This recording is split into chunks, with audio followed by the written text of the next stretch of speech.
Alô, comunidade! Começa agora o ICL Urgente, num dia especialíssimo para os católicos do mundo inteiro. Foi escolhido o novo Papa para suceder o Papa Francisco. O ICL Urgente começa sempre às 5 horas da tarde com as principais notícias do Brasil e do mundo. E sempre com a gente lá na redação. Hoje muita atualização para fazer, né, Laura? Boa tarde para você. Boa tarde, Rodrigo. Dia quente hoje. Boa tarde para todo mundo que está nos assistindo. Exatamente. Dia quente, especialmente lá em Roma, de onde vieram as principais notícias desta quinta-feira. Na tarde de hoje, o grupo de cardeais reunidos para o conclave na Capela Sistina escolheu o Papa de número 267 na história da Igreja Católica. Temos aqui na tela. Olha aí, Robert Francis Prevost. O Papa Leão XIV vai suceder o Papa Francisco à frente do Vaticano. Ele havia sido nomeado cardeal pelo Papa Francisco em 2023, portanto, é um cardeal com uma vida não tão longa assim, né? Como cardeal. Era necessário um mínimo de 2/3 dos 133 votantes para a escolha do novo líder da Igreja Católica, que tem cerca de 1,5 bilhão de fiéis espalhados pelo mundo. A eleição do novo pontífice, que está aqui na tela, seguiu a tendência das duas escolhas de Papa anteriores, em 2005 e 2013. Ocorreu no segundo dia do conclave. Dessa vez, havia até expectativa de que o processo demorasse mais por conta do número de cardeais votantes, que aumentou, né? Dessa vez eram 133 contra 117 no conclave anterior, em que foi escolhido Francisco. Leão XIV é o primeiro Papa norte-americano e era bastante próximo ao Papa Francisco. Vamos retomar um pouco do que aconteceu ao longo do conclave que terminou com a escolha do Papa Leão XIV. O conclave começou ontem e a gente viu ontem a fumaça preta confirmando que o Papa não havia sido escolhido na primeira votação, o primeiro escrutínio entre os cardeais.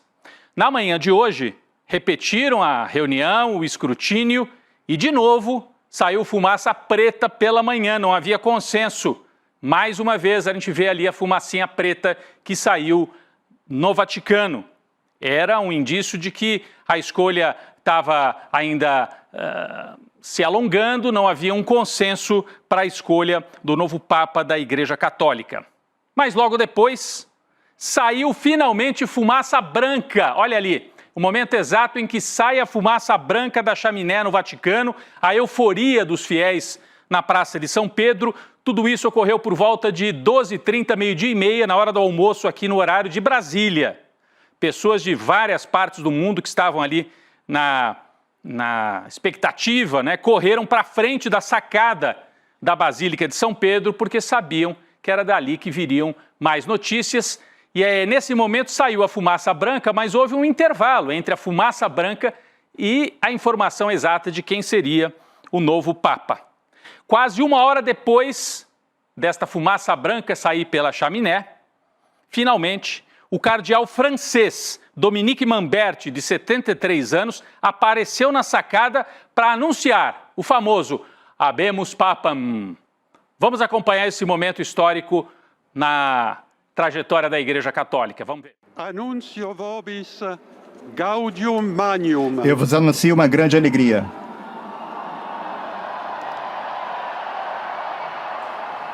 Habemus Papam. Temos um Papa.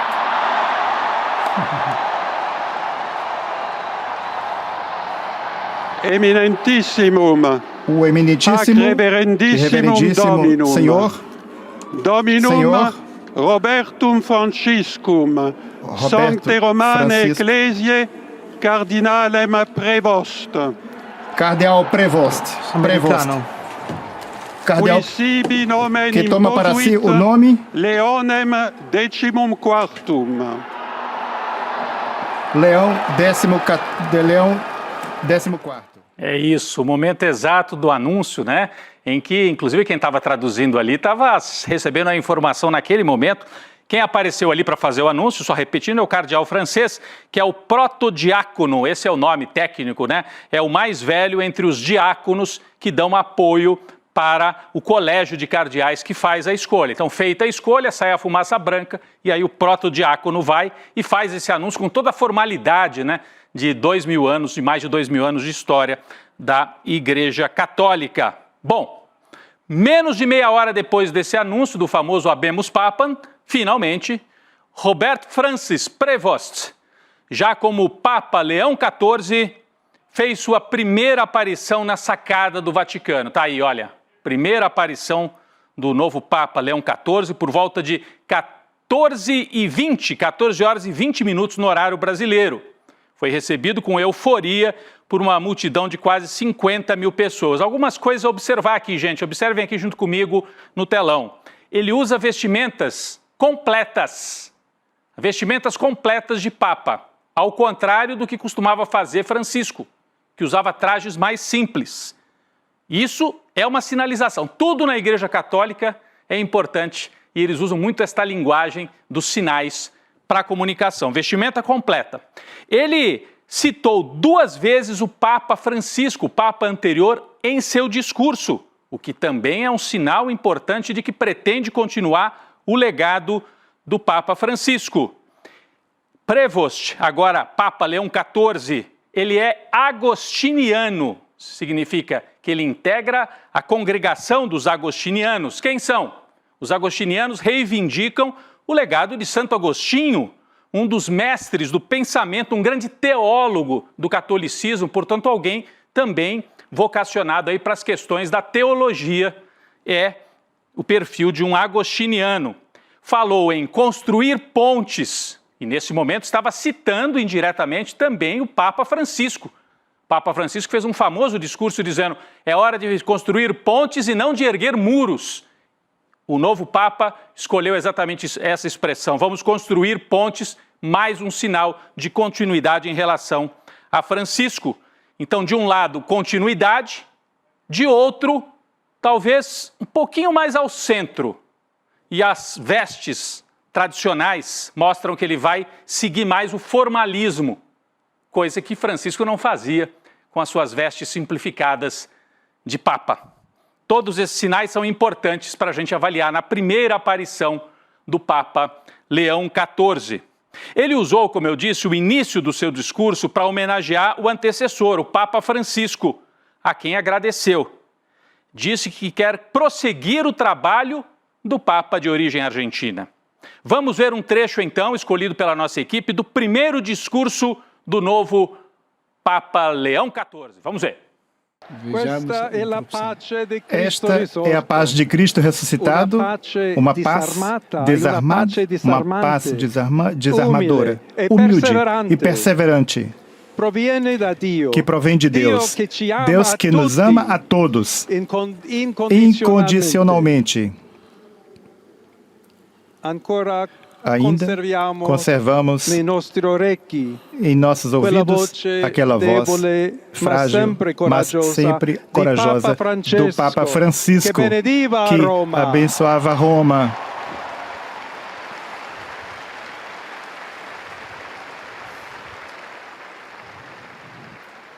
O Papa que abençoava Roma dá a sua bênção ao mundo inteiro. Naquela manhã do dia de Páscoa.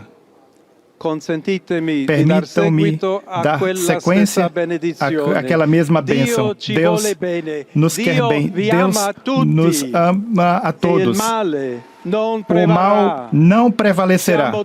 Somos todos, estamos todos nas mãos de Deus.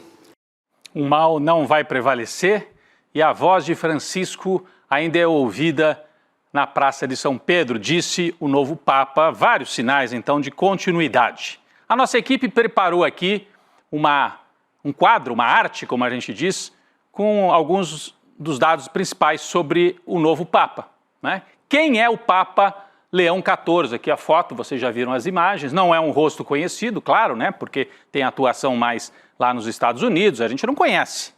Robert Francis Prevost. Nasceu em Chicago, nos Estados Unidos, e tem 69 anos. Portanto, tem a expectativa de um papado mais longo do que os 2 papas anteriores. Papa Francisco, que já chegou depois dos 70 anos, né, ao papado, e o Papa Bento XVI. É um Papa que tem perspectiva de um papado mais longo. Primeiro Papa norte-americano, e eu citaria aqui também, primeiro Papa de um país que não tem maioria católica. Nos Estados Unidos, a maioria de protestantes, apesar de uma quantidade importante de católicos também. Mas é algo para a gente anotar. É o primeiro Papa na história que vem de uma nação cuja maioria não é de católicos, não é? Ele era muito próximo do Papa Francisco. E como eu já disse, uma outra característica, faz parte da congregação dos agostinianos. Acho que nós temos aqui outras informações ainda sobre o Papa Leão XIV. Na próxima página, isso. Ocupava a função de prefeito do dicastério para bispos no Vaticano e de presidente da Comissão Pontifícia para a América Latina. Nesta função, ele se relacionava com gente do mundo inteiro. Então é um Papa que fala várias línguas e que domina, né, o xadrez aí dos cardeais e da Igreja pelo mundo inteiro. E tinha esse papel de presidente da Comissão Pontifícia para a América Latina. Ele é conhecido como, abre aspas, pastor de duas pátrias, por sua atuação missionária no Peru nos anos 80. Foi administrador da Diocese de Chiclayo, no Peru, por 9 anos. Então teve uma atuação importante no país aqui da América do Sul. Em 2023, 3 mulheres o acusaram de acobertar casos de abuso sexual cometidos por padres. Certamente isso vai voltar agora, vai haver cobrança. A igreja nos Estados Unidos, a igreja católica, é muito cobrada por esse acobertamento que teria acontecido de casos de abuso sexual. Mas esse é o perfil do novo Papa. E eu vou passar agora para a nossa redação, para Laura Couto, que está de olho na repercussão. Laura, vários chefes de Estado pelo mundo já se pronunciaram sobre a nomeação de Leão XIV, não é isso? Exatamente. O presidente dos Estados Unidos, Donald Trump, ele se pronunciou sobre o primeiro Papa norte-americano. Na rede social Truth Social, ele disse o seguinte: parabéns ao cardeal Robert Francis Prevost, que acaba de ser nomeado Papa. É uma grande honra saber que ele é o primeiro Papa americano. Que emoção e que grande honra para o nosso país. Não vejo a hora de conhecer o Papa Leão XIV. Será um momento significativo. Vale lembrar que na sexta-feira o Donald Trump ele publicou uma fotografia sua, Rodrigo, com vestes papais nas redes sociais. Acho que a gente também tem o print aí, que gerou bastante polêmica também. Só que o Papa ele não parece ser muito alinhado com o governo Trump. Ele já chegou, inclusive, a criticar o vice-presidente dos Estados Unidos, o J.D. Vance, nas suas redes sociais. Em fevereiro desse ano, o Papa Leão XIV ele compartilhou um artigo com a manchete: J.D. Vance está errado. Jesus não nos pede para classificar o nosso amor pelos outros. Essa crítica ela veio depois que o Vance disse que existe um conceito cristão de que o amor deve ser direcionado primeiro à família, depois à comunidade e só então priorizar o resto do mundo. Nessa situação, o J.D. Vance estava se referindo aos imigrantes, Rodrigo. Agora, o presidente Lula, ele também se pronunciou agora há pouco, ele publicou nas suas redes sociais: desejo que ele dê continuidade ao legado do Papa Francisco, que teve como uma das principais virtudes a busca incessante pela paz e pela justiça social, a defesa do meio ambiente, o diálogo com todos os povos e todas as religiões e o respeito à diversidade dos seres humanos. O presidente Lula ainda finalizou que o Papa Leão XIV nos abençoe e nos inspire na busca permanente pela construção de um mundo melhor e mais justo. Agora, a conta oficial do governo brasileiro também fez um post nas redes sociais. Eles fizeram uma montagem aí dizendo: habemos justiça social, habemos paz, habemos redução da pobreza, do combate à fome e um mundo mais humano. O primeiro-ministro da Espanha, Pedro Sánchez, ele também se pronunciou sobre a escolha do novo Papa, o Leão XIV. Ele disse: parabéns a toda a Igreja Católica pela eleição do novo Papa Leão XIV, que seu pontificado contribua para fortalecer o diálogo e a defesa dos direitos humanos em um mundo necessitado de esperança e unidade. Agora, quem fez um pronunciamento estranho e um pouco confuso, Rodrigo, foi o presidente Javier Milei da Argentina. Ele publicou uma foto produzida por IA de um leão vestido de Papa com os dizeres: as forças do céu deram um veredito claramente, sem mais palavras, meritíssimo fim. É um pouco estranho, pelo menos, essa publicação, e vale lembrar que o Milei, ele se apropriou da imagem do leão durante a sua campanha presidencial, né, Rodrigo? É isso, tudo no Milei é estranho, é esquisito. Um sujeito que dizem conversava com o cachorro morto dele, né? Então, e ele usava o leão como, Laura, usava o leão, o Milei, né? Usava o leão como símbolo, usou na campanha eleitoral e agora está aproveitando que o Papa escolheu o nome de Leão, Leão 14, para dizer, olha aí, ó, o leão está com tudo. Então ele faz piada até em relação ao Papa. A popularidade do Milei está caindo, viu? Fortemente. Mas eu queria, falando sobre leão, e a Laura trouxe essas repercussões todas, o Trump, o primeiro-ministro da Espanha, que é uma das maiores nações católicas da Europa, né? Falando também o Pedro Sánchez, o Lula, presidente brasileiro. Mas eu queria retomar um pouco o simbolismo. Eu dizia que muita coisa na Igreja Católica a gente tem que ler pelo simbolismo. A escolha do nome Leão indica realmente continuidade. Não é à toa, gente. Frei Leão era um sacerdote que se tornou um dos mais próximos colaboradores de São Francisco de Assis. Então, Frei Leão e São Francisco de Assis atuaram juntos lá no século XIII, né? A Igreja Católica com essa longuíssima história. O que a escolha do nome Leão indica? Depois de Francisco, vem o seu parceiro Leão. Assim como ao lado de São Francisco estava Frei Leão, parceiro, secretário e seguidor de São Francisco de Assis. A escolha não é casual, é mais um sinal de continuidade. E agora eu fazendo uma avaliação política sobre a escolha de um Papa que vem dos Estados Unidos.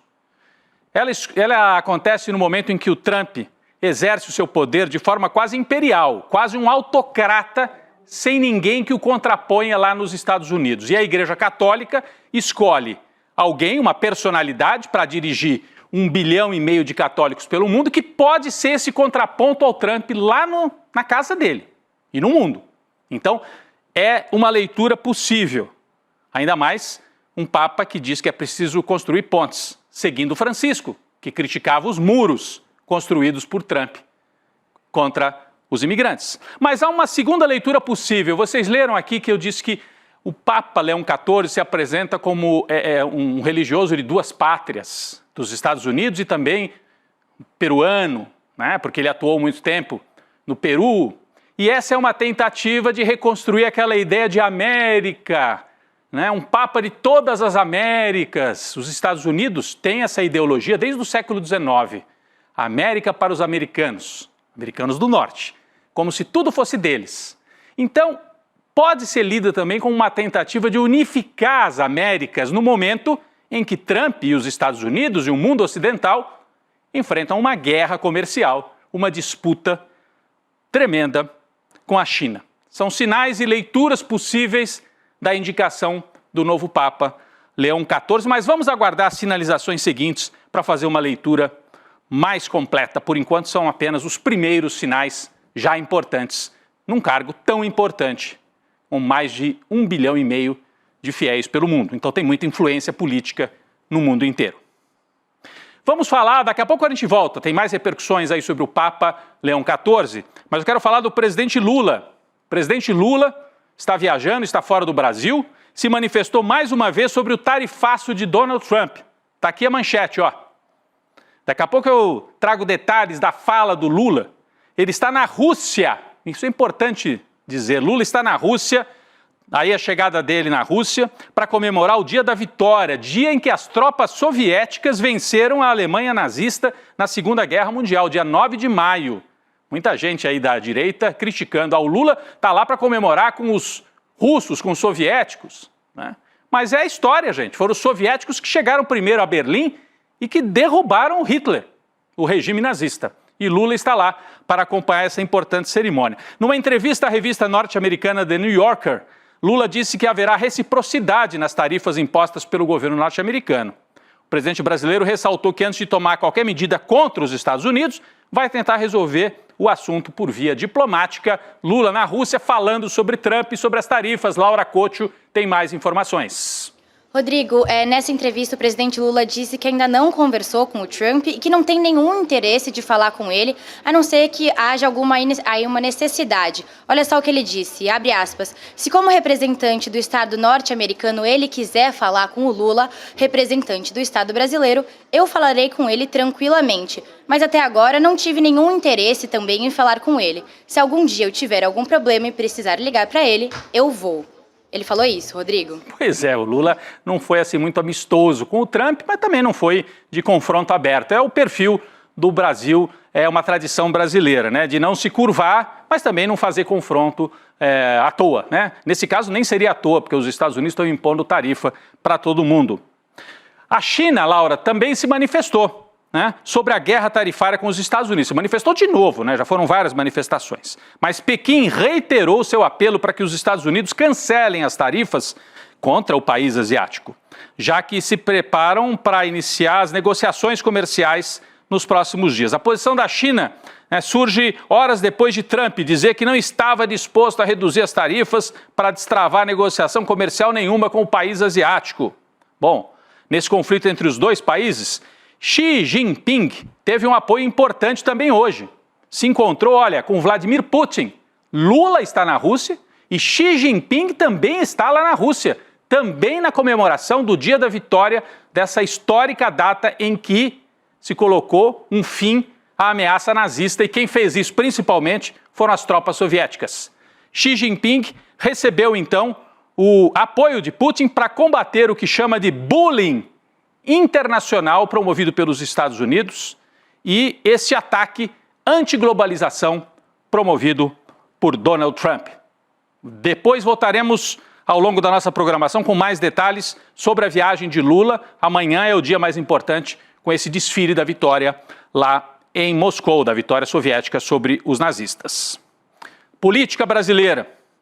Os ministros do STF, do Supremo Tribunal Federal, classificaram hoje como inconstitucional a decisão da Câmara, tomada ontem, né, de suspender o processo contra Alexandre Ramagem por tentativa de golpe de Estado. Vocês acompanharam, o ICL cobriu isso muito de perto ao longo de toda a semana passada e esta aqui também. Segundo a Corte, segundo os ministros ouvidos aqui e nesta matéria do G1 está em destaque, né, a decisão deveria valer apenas para crimes imputados ao deputado depois da sua diplomação. No caso, os crimes de dano ao patrimônio público. Ou seja, o Supremo entende que querem paralisar a ação penal para proteger o Ramagem com a desculpa de que ele é um deputado e tal. Então isso vale para crimes que ele cometeu depois de ser deputado. Mas toda a articulação golpista anterior na qual ele se envolveu não pode estar coberta pelo mandato, que só começou agora. O projeto para suspender o processo contra Alexandre Ramagem foi aprovado ontem e teve amplo apoio, inclusive, de partidos que comandam ministérios no governo Lula. Laura Couto, da nossa redação, tem mais informações sobre esse fato importantíssimo. Pois é, Rodrigo, na verdade foi mais que isso. A maioria dos deputados que votaram a favor da suspensão do processo contra Alexandre Ramagem no Supremo pertence a partidos que comandam os ministérios do governo Lula. São 11 partidos que têm ministérios aí no governo atual. Ao todo, os deputados dessas legendas deram 197 dos 315 votos favoráveis à suspensão. Ou seja, os partidos que estão no governo deram 63 votos por cento do total. Entre os partidos aí que controlam os ministérios do governo Lula, o União Brasil foi o que gerou mais votos favoráveis, foram 50 votos a favor da suspensão. O partido é responsável pelas pastas do turismo e das comunicações. Rodrigo. Importante, Laura, você trazer isso tudo. Olha, eu queria detalhar. Lembram do Juscelino Filho? Acabou de sair do ministério do Lula acusado de corrupção. Ele tem mandato de deputado. Saiu do ministério do Lula, foi para a Câmara e ontem foi um desses deputados que votaram por interromper o julgamento de Alexandre Ramagem. E o que é importante a gente dizer? Mostramos isso ontem aqui. O truque é que eles querem interromper a ação penal contra o Ramagem, mas interromper a ação penal como um todo, para favorecer Jair Bolsonaro, generais, toda a turma golpista. É isso que está escrito no projeto que foi aprovado ontem lá na Câmara. Interrompa-se a ação penal na sua integralidade. Como a gente acabou de informar, os ministros do Supremo já disseram. Não vai acontecer, isso é inconstitucional. Provavelmente o Supremo vai declarar a inconstitucionalidade e isso terá que ser interrompido com decisão do Supremo, mas cria-se uma crise institucional bastante grave. E a gente vai seguir acompanhando isso nos próximos dias. É claro que hoje muitas atenções voltadas para Roma, mas esse é um fato gravíssimo, uma crise institucional contratada pelo Congresso dominado pelo Centrão contra o Supremo Tribunal Federal, que está julgando os golpistas que tentaram implantar uma ditadura no Brasil. Rapidinho aqui mais uma notícia do Brasil antes de voltar para as notícias do Papa. A Advocacia Geral da União entrou hoje com um pedido de bloqueio de 2,5 bilhões em bens de 12 entidades investigadas no esquema de fraude do INSS. A ação cautelar tem como objetivo usar esse valor dos bens que seriam bloqueados, apreendidos, para ressarcir, claro, ressarcir os aposentados e pensionistas que foram vítimas das fraudes. A AGU é a Advocacia Geral da União, né? Representa o INSS nesta ação. Laura Couto tem mais informações. Segundo a AGU, o valor dos descontos feitos indevidamente pode ser muito maior do que o calculado e ele vai ser calculado aí ao longo do processo. Rodrigo, para você que está assistindo a gente ter uma noção, a Polícia Federal e a Controladoria Geral da União, eles estimam que o desvio pode chegar em torno de 6,3 bilhões de reais, que foi feito aí entre 2019 e 2024. Agora, o novo ministro da Previdência Social, o Volney Queiroz, ele afirmou hoje que o presidente Lula pediu que ele chegasse até as últimas consequências para buscar a responsabilidade dos responsáveis pelas fraudes no INSS. Rodrigo? Muito bem, então as atualizações da Laura, a Laura falava e eu estava olhando aqui se tinha mais notícias também lá de Roma. E a gente tem sim, não propriamente de Roma, mas repercussões da nomeação, da escolha do novo Papa, né? Começamos o programa com isso e vamos terminar aqui o ICL Urgente com mais informações. Veja lá, repercussão aqui no Brasil. A Conferência Nacional dos Bispos do Brasil, a CNBB, que representa a Igreja Católica no Brasil, divulgou agora há pouco uma nota. Inclusive eles fizeram uma entrevista coletiva, a gente tem até imagem, né? No momento em que os bispos, os representantes dos bispos do Brasil fazem esta coletiva em que apresentam esta nota aqui. O mais importante é destacar da nota da CNBB. O Brasil acolhe sua eleição do Papa, né, com o coração aberto. Foram dias intensos de oração em que todas as nossas comunidades se uniram para rezar pelo sufrágio da alma do Papa Francisco. Então o Brasil acolhe a eleição do novo Papa com o coração aberto e mais adiante, né?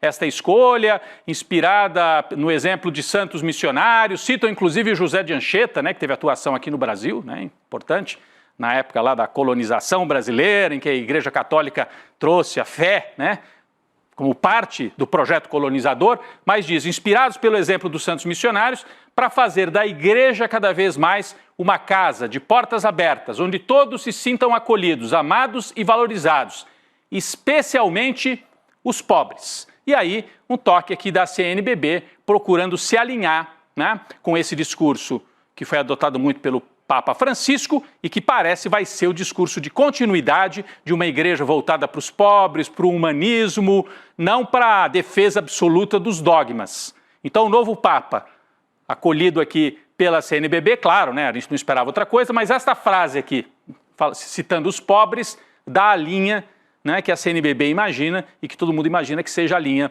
deste novo papado. Sabe quem apareceu para falar também? Ele, o réu. O ex-presidente Jair Bolsonaro publicou em suas redes sociais, eu chamaria a atenção para isso aqui, ele publica uma foto do novo Papa Leão XIV que vem, olha, do Brasil Paralelo, aquela produtora de documentários de extrema-direita. Então ele usa conteúdo desta produtora para saudar o Papa Leão XIV e olhem aqui o que ele diz pelo meio da sua mensagem, que sua missão seja marcada pela defesa inabalável da vida, da família, da liberdade e dos valores cristãos que sustentam nossa civilização. Então, é uma linha de direita. Dá para a gente ler aqui, Deus, família e civilização cristã. De um lado, a CNBB, falando em defesa dos pobres. Jair Bolsonaro fala da família. A Laura mostrou agora há pouco. O novo Papa já entrou em choque com o vice-presidente trumpista lá dos Estados Unidos, porque lá o vice-presidente diz, primeiro lugar a família, depois a gente olha para o resto, né? E o Papa disse, não, a gente olha para o mundo inteiro. O Jair Bolsonaro é mais da linha do de Vence, lá do vice-trumpista, e se pronunciou. Mas daí o pessoal aproveitou a escolha do novo Papa para já soltar um meme interessante nas redes sociais.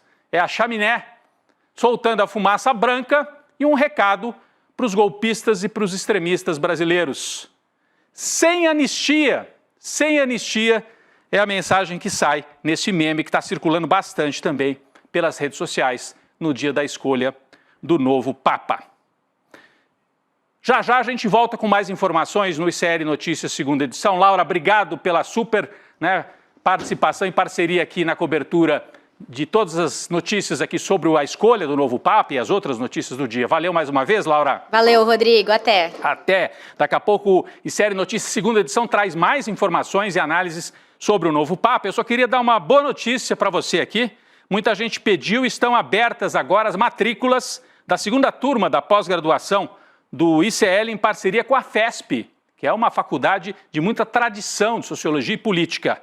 Já são quase 4.000 alunos e alunas que entraram na primeira turma do curso, Repensando o Brasil, Sociedade, Política e História.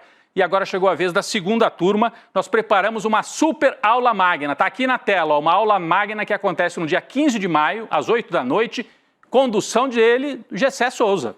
Né? O Gessé vai trazer essa aula, que é intitulada Por que as elites odeiam o povo brasileiro? É uma aula aberta, online, gratuita. Faça a sua inscrição para participar em iclurgente.com.br. Você assiste o Gessé e, na sequência, o Edu Moreira estará ali, nesse dia 15, às 8 da noite, para te explicar como participar da segunda turma de pós-graduação e o que você pode esperar desta parceria entre ICL e FESP, com professores da mais alta qualidade.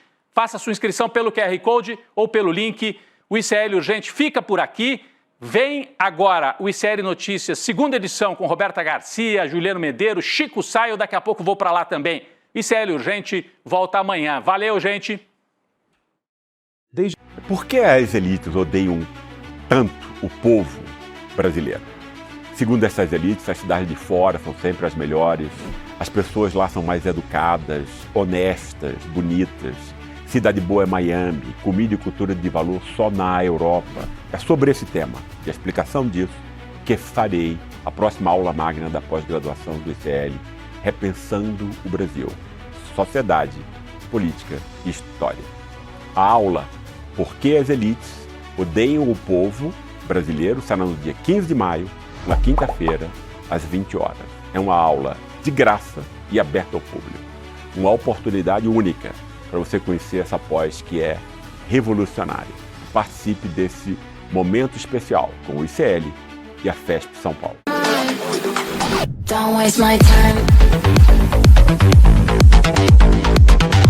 Na loja Sou ICL você encontra camisetas, canecas, mochilas e bonés que carregam ideias.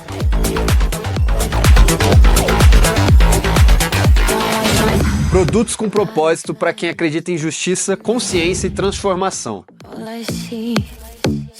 Vista, use, leve a luta com você. Acesse souicl.com.br e escolha o que representa você. ICL, souicl.com.br, tá tudo lá.